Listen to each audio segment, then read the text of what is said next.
अस्सलाम वालेकुम। आज का जो हमारा टॉपिक है वो है cell membrane. Chapter number 3 the cell हमने स्टार्ट किया है 9th class biology. The cell wall हम पढ़ चुके हैं, ठीक है। अगर आपने नहीं देखा तो अभी जाके वीडियो देख लें, मैं डिस्क्रिप्शन में लिंक दे दूँगी। आज का जो हमारा टॉपिक है वो है सेल मेम्ब्रेन, ठीक है। सेल मेम्ब्रेन को स्टार्ट करते हैं। यहाँ पे डेफिनेशन और कंपोजिशन वगैरह सब आपको स्टेप बाय स्टेप समझा देंगे, और ये डायग्राम भी, ठीक है। क्योंकि ये डायग्राम जो है ना, ये अभी आजकल के जो पेपर्स आ रहे हैं ना फेडरल बोर्ड के, वो बहुत इंपॉर्टेंट है उसके लिए, ठीक है। तो ये डायग्राम समझना बहुत इंपॉर्टेंट है। चले वो कहता है the cell membrane is a thin sheet like covering of the cell. वो क्या कहता है कि उसने सबसे पहले आपको सेल मेम्ब्रेन की डेफिनेशन दी है, ठीक है। सेल मेम्ब्रेन की वो डेफिनेशन आपको बताता है कि जो सेल मेम्ब्रेन है वो एक टाइप की थिन शीट है, ठीक है। यानी एक सेल होती है हमारे पास ना, उस सेल के जो आउटसाइड पे एक कवरिंग होती है थिन, बिल्कुल पतली सी, वो उसे हम सेल मेम्ब्रेन कहते हैं, ठीक है। हम मेम्ब्रेन का वर्ड तो वैसे भी आप समझते हैं कि एक टाइप की आपके पास फॉर एग्जांपल एक बॉल है, ठीक है। उस बॉल के आउटर पे जो कवर चढ़ी होती है ना, वो समझ ले कि वो सेल है, और वो जो आउटर कवरिंग होती है वो आपकी सेल मेम्ब्रेन, ठीक है। सेल मेम्ब्रेन की कंपोजिशन वो बता रहे हैं।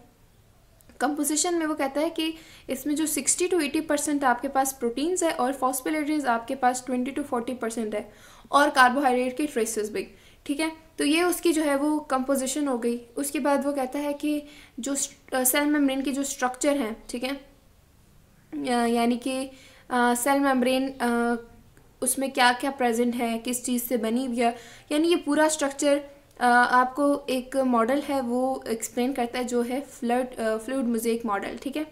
फ्लूइड मोज़ेक मॉडल जो है वो आपको ये पूरे इसकी एक्सप्लेनेशन देता है, और ये बहुत ज़्यादा इंपॉर्टेंट है, पेपर में आ सकता है, ठीक है। वो कहता है कि it postulate that cell membrane consist of double layer of phospholipid in which proteins are incorporated in a mosaic fashion.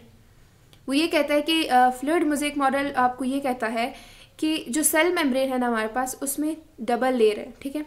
यानी वो लिपिड बाइलेयर है। बाइलेयर का ये यहाँ पे लिखा भी है, बाइलेयर का मतलब ये होता है, बाई मतलब 2, लेयर मतलब यानी 2 लेयर है इसमें लिपिड की। यहाँ पे फॉस्फोलिपिड के आपके पास 2 लेयर्स हैं, 2 लेयर से मिलकर एक मेम्ब्रेन बनी हुई है, ठीक है।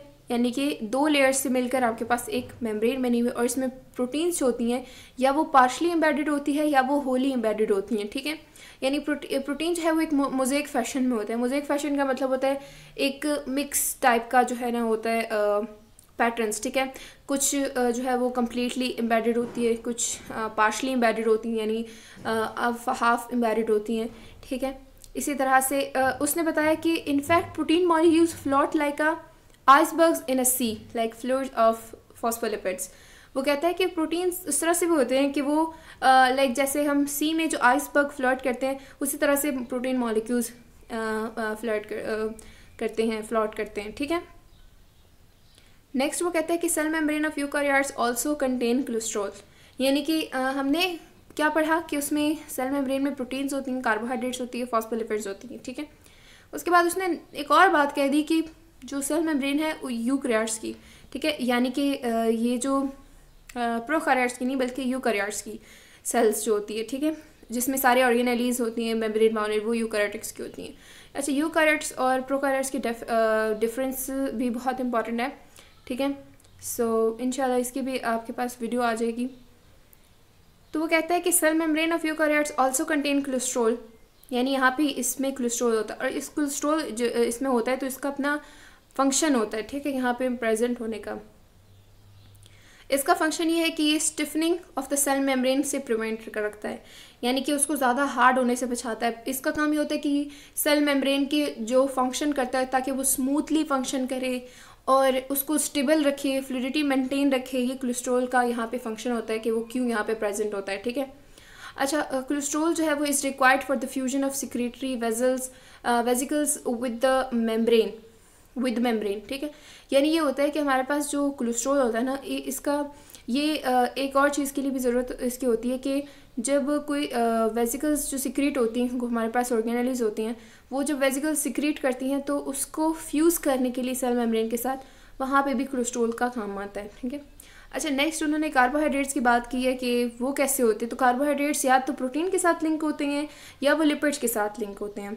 मतलब ये कि या वो प्रोटीन के साथ अटैच हो जाते हैं और मेम्ब्रेन पे प्रेजेंट होते हैं, और या वो लिपिड के साथ, ठीक है, अटैच हो जाते हैं।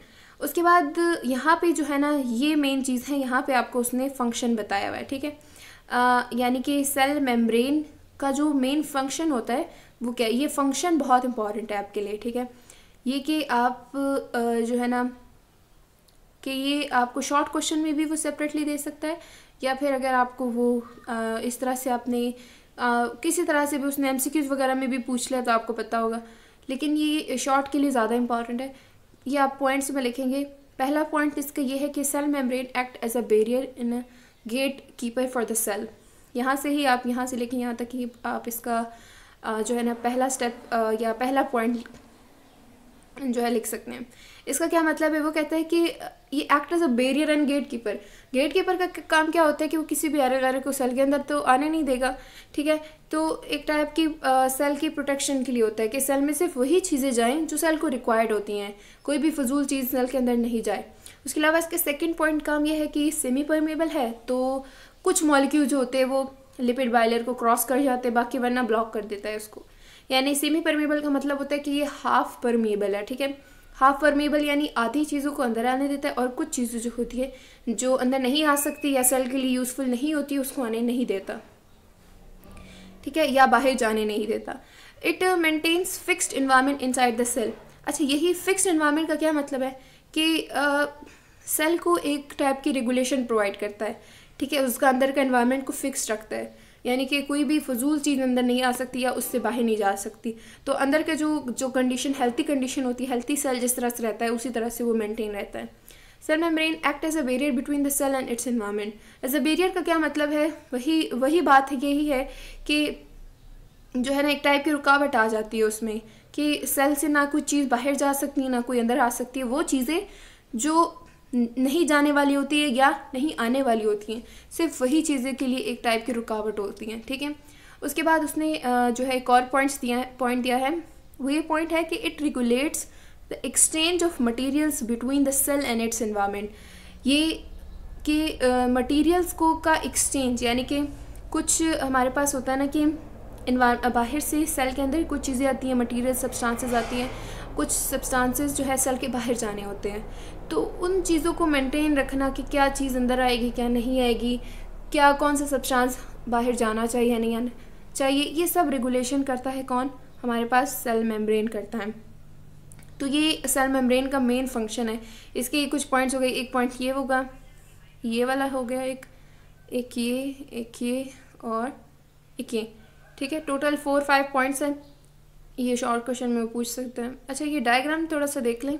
इस डायग्राम में देखें, यहाँ पे ये देखें, ये ना लिपिड बाइलेयर है, ठीक है, यानी 2 लेयर है, एक ये और एक ये। इस तरह से ये इसके ऊपर प्रोटीन जो है ना लगी हुई है, ये ट्रांसमेम्ब्रेन ट्रांसपोर्ट प्रोटीन यहाँ पे लगी हुई है, ठीक है। और ये आपके पास फॉस्फोलिपिड्स। इसके अलावा ये जो कार्बोहाइड्रेट्स है ना, ये कार्बोहाइड्रेट चेन ये प्रोटीन के साथ लगी होती है या वो आपके पास लिपिड के साथ भी अटैच हो जाती हैं। ये सेल का इनसाइड है, ठीक है, और ये सेल का आउटसाइड है। तो ये बीच में जो हमारे पास है ना, यहाँ से इस तरह से, यानी ये फॉर एग्जांपल आपके पास सेल है तो इसके ऊपर लगी हुई थी ये सेल मेम्ब्रेन, और ये सेल मेम्ब्रेन बहुत इंपॉर्टेंट फंक्शन करता है, ठीक है, जो हमने अभी पढ़ा। और इसको आप ज़रूर पढ़ें, इसको स्किप मत करें, ठीक है, क्योंकि ये आपके पेपर में आ सकता है। अच्छा, नेक्स्ट टॉपिक हम साइटोप्लाज्म और ऑर्गेनेलीज पढ़ेंगे नेक्स्ट वीडियो में, कि वीडियो बहुत लंबी हो जाएगी। तो नेक्स्ट हम नई वीडियो के साथ मिलेंगे, साइटोप्लाज्म एंडोप्लाज्मिक रेटिकुलम के साथ, ठीक है। इसी तरह से आपके पास जो कि बोर्ड आने वाले हैं तो हम इम्पॉर्टेंट क्वेश्चन भी अपलोड करेंगे, या इम्पॉर्टेंट टॉपिक्स जो कि बहुत ज़्यादा आपके पेपर में रिपीट होते हैं, ठीक है, तो वो भी उसको भी करना जो है ना, उन टॉपिक्स को लाजमी कीजिए। बाकी भी टॉपिक्स अगर कर ले तो ठीक है, आपकी यानी ये होता है कि आपको ना अगर आप इंपॉर्टेंट टॉपिक्स कर लेते हो तो आपका 70 to 80% आपका हो जाता है। उसके बाद अगर आप बहुत अच्छे मार्क्स लेना चाहते हैं या तो फिर आप अगर बाकी टॉपिक्स भी कर ले तो इस तरह से आपके परसेंटेज ज़्यादा अच्छी हो जाती हैं, ठीक है। इसी तरह से हमारा टॉपिक एंड हो गया। कल नेक्स्ट टॉपिक हम साइटोप्लाज्म और बाकी ऑर्गेनेलीज पढ़ेंगे, ठीक है। इसी के साथ थैंक्स फॉर वाचिंग। चैनल को अगर सब्सक्राइब नहीं किया तो चैनल को ज़रूर सब्सक्राइब करें और अपना बहुत सारा ख्याल रखें। अल्लाह हाफिज़।